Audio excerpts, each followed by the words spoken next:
Good morning, day 4.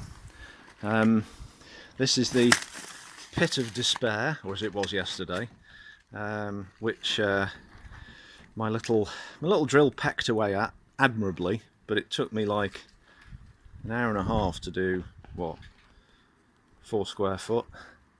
That's not good enough. Anyway, my friend Richard has loaned me his big tool, and it came with instructions. And the instructions are, for the use of the big tool, is to take the shaft, make sure it's lubricated, then insert the shaft into the hole in the bottom and insert it all the way in, because the worst thing that can happen is the shaft falls out of the hole in the bottom part way through using it. Okay. Now I'm getting these instructions by text at 6:45 in the morning. I can't cope with that level of innuendo that early. Anyway, we'll see how we go. So today's plan is to get rid of that, okay, like about three days later than I actually wanted. So that's coming out. Then, depending how well it goes, we'll rob out that. But we've got to be careful because there's a water line right down there, and that big breaker will go straight through it like it doesn't exist. So we're going to try and avoid that. Having done that, if it all goes well and we don't get rained off again, then I'm going to continue work on that. So the ceiling will come off, ceiling, roof joists will come off there, and then we're taking brickwork down. And these are the bricks we need to save. We need to save 610 of them, which is, roughly speaking, a pallet, which is 540 plus 2 layers.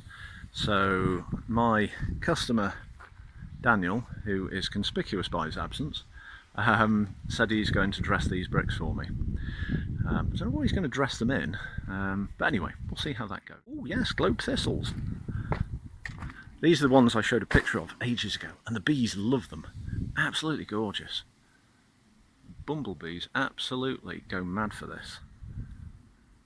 It's kind of almost finishing now. Oh, there's one. Hello, fuzzy butt. There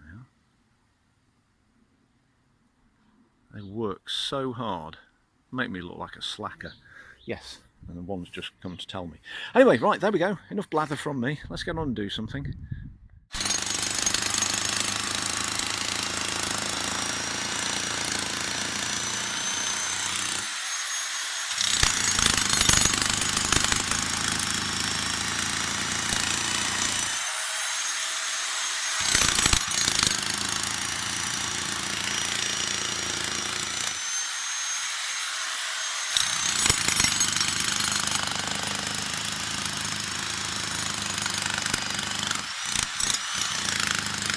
Despair is no more. But Richard's large tool managed to get that out, no problem at all. Absolutely chewed through it, so easy. But what I've done is just shore up the fence until such time as we're ready to take it out, which we're not. Gonna have to just excavate that a little bit further that way, about 6 inches. And then that'll be fine for that. Yeah, we've got a bit of soil, and I've made a start on taking this down. So that's going to keep me busy for the rest of the afternoon. Destruction, gratuitous destruction. It's good for the soul. A little bit of demolition. It's going well, but I'm being intimidated by a customer eating his lunch in the garden, watching me. Only because I'm interested. That's what they say. It's just intimidation. Where's my bowl of soup? You can have one if you want. He would as well. Yeah, I don't think we need to see eating habits. God dear me. Let's have a look at mess. Oh dear. I'll take a bit of clearing up. Anyway, yeah, it's coming off reasonably well. So, on with the fun of the day. what we achieved. Heck of a lot, actually. All the concrete's out of there, which, if it wasn't for that big power pick, it would have been a horrible job, and I would probably have still been doing it. You can see the bottom of the fence post there, which is why I've put a prop just to hold it in place. The end one is basically concreted to the house, so that's not so much of a problem. So that's dug out, not completely to the depth we need. It's got to go down about another 10 centimeters or so. Oh yeah, roof's off. That came off really easily, and I've started taking the bricks out. The internal wall came out. That was between the loo and the, I guess, larder, store, whatever. And yeah, that just smacked down quite easily. That's filled the bottom of the skip. Starting to remove internal bricks we can't reuse. They've got damaged surfaces, and the sort of texture we need isn't visible on either the inside or the outside, so unfortunately they're getting scrapped off. I mean, they'll get reused as hardcore, so it's not a total loss. The outer bricks I'm being very careful to remove, which is kind of slowing things up a little bit, but that's what we need to do.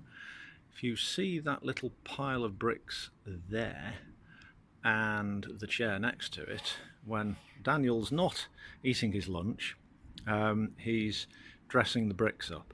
And what that means is removing the mortar off them. So let's go and have a look at that.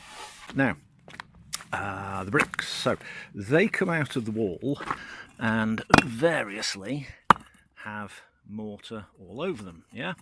Okay, so what we've got is a brick hammer, which is like an ordinary hammer but with a very extended claw. And unfortunately I put it in the van, so I'll show you again.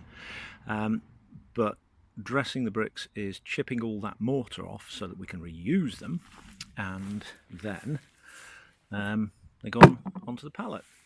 Well, that actually wasn't a pallet, that was above the back door. It was like a floor, and we've got to make that many bricks on there. So there we are. That was a day. So there we go. Tidied up, because I will not have an untidy workplace. I hate coming to a mess in the morning. It just looks unprofessional, and also I don't want the customer pathering dirt into their house. I know building an extension's a dirty job by nature, and it's pretty much unavoidable, but we don't have to go mad at it and, you know, make things really bad. But skips. Right.